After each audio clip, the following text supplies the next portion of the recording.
ইউনিভার্সিটিতেও আপনি ছাত্র সংসদের নির্বাচন বন্ধ করে রেখে পরিস্থিতির উন্নতি আশা করাটা আমার কাছে এখন সংসদ নির্বাচন নিয়ে আমরা কথা বলবো, একটা ছোট্ট একটি বিরতি নিয়ে আসি, তারপরে আমরা আলোচনা করব। যাচ্ছি ছোট্ট একটি বিরতিতে, থাকুন আমাদের সাথে।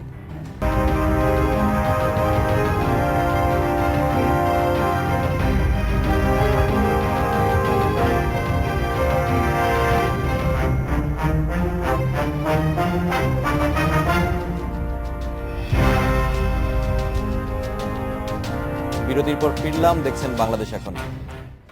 আমরা আলোচনা করছিলাম ছাত্র সংসদের যে নির্বাচনগুলো, সেই নির্বাচনগুলো হয় না, আর আপনি বলছিলেন যে ছাত্র রাজনীতি আসলে বন্ধই করে দেওয়া দরকার। কিন্তু আমরা দেখছি ছাত্র রাজনীতি বন্ধ করে দিলেও রাজনীতি কি আসলে বন্ধ হচ্ছে শিক্ষা প্রতিষ্ঠানে? কারণ লাল দল, নীল দল, এরকম বিভিন্ন দলে বিভক্ত হয়ে শিক্ষকরা নির্বাচন করছেন, কর্মকর্তা কর্মচারীরা নির্বাচন হচ্ছেন। আর আপনি যেটি বললেন যে সবগুলো নিয়োগ প্রক্রিয়াও আসলে দলীয় ভাবেই হয়, সেক্ষেত্রে ছাত্র রাজনীতি বন্ধ করে দিলে কি আসলে সমস্যার সমাধান? শুধু তাই না, শিক্ষা প্রতিষ্ঠানে রাজনীতির বিষয়টাকে একটু চিন্তা করার সময় আসছে। সেক্ষেত্রে কি শিক্ষক রাজনীতিও তাহলে বন্ধ করা? সেক্ষেত্রে ওরকম করাই আমি মনে করি উচিত হবে। তার কারণ হচ্ছে যে দেখেন, এখন শিক্ষা প্রতিষ্ঠানগুলোতে শিক্ষা হচ্ছেই না।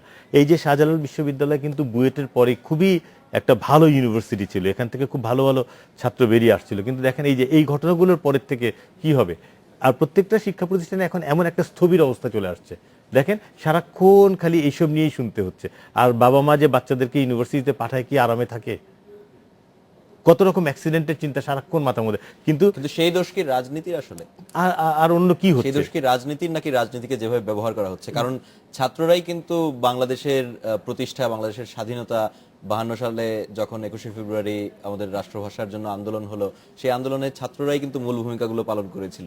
তো রাজনীতি যদি না থাকতো সেই ক্ষেত্রে আমি যদি মনে করি যে একটা দলের হয়ে ইউনিভার্সিটিতে কাজ করলে ইভেন বিসিএস পরীক্ষায় গেলে পরেও একটু আরাম পাবো, তাহলে আমি কেন রাজনীতি করব না?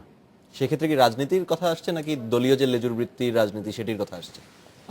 অবশ্যই লেজুর বৃত্তিটাই সমস্যা, রাজনীতিটাকে আমি সমস্যা বলে মনে করব না। আর এটি আসলে এত বেশি বিতর্কিত বিষয়, আপনি যদি এখনই এই এই এই সিদ্ধান্তে আসা খুব কঠিন হবে, এবং আপনি এই বিষয় নিয়ে মানে আপনি সবার একমত করতে পারবেন না।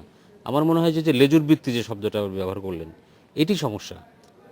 আপনি যেটা আগে বললেন যে অতীতে আমরা দেখেছি যে বড় বড় আন্দোলনে, গণতান্ত্রিক আন্দোলনে, স্বৈরাচার বিরোধী আন্দোলনে ছাত্রদের একটি বড় ভূমিকা ছিল।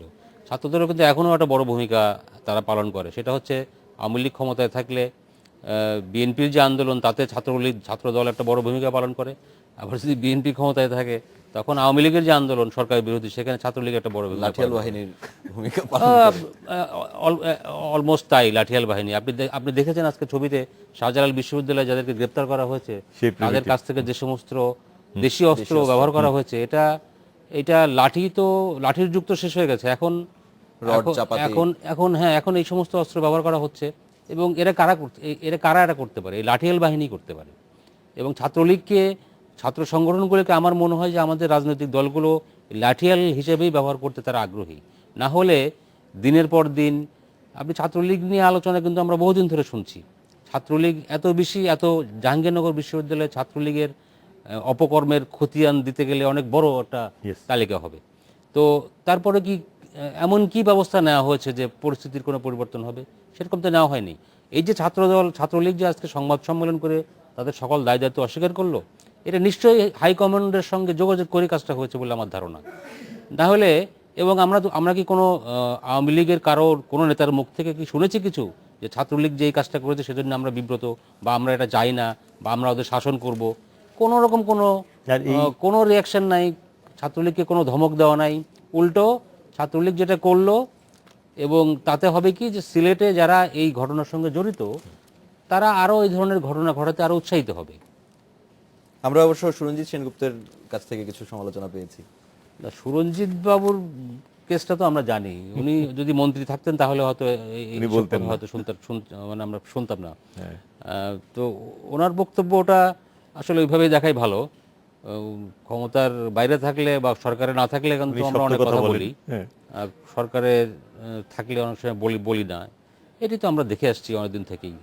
কিন্তু আমরা এই বিভিন্ন শিক্ষা প্রতিষ্ঠানে শুধু দেখছি যে লাঠিয়াল বাহিনীর যে কথাটা আসছিল, বা বিভিন্ন প্রতিপক্ষকে দমনের কাজে দেখা যাচ্ছে আইন শৃঙ্খলা বাহিনীর পাশাপাশি ছাত্র সংগঠনগুলোকে ব্যবহার করা হচ্ছে। ছাত্রই কেন, আরো তো বিভিন্ন আমরা বিএনপি বলেন, জামায়াতে ইসলামী বলেন বা আওয়ামী লীগ বলেন, জাতীয় পার্টি বলেন, সবগুলো দলেরই আমরা দেখছি যে বিভিন্ন অঙ্গ সংগঠন আছে।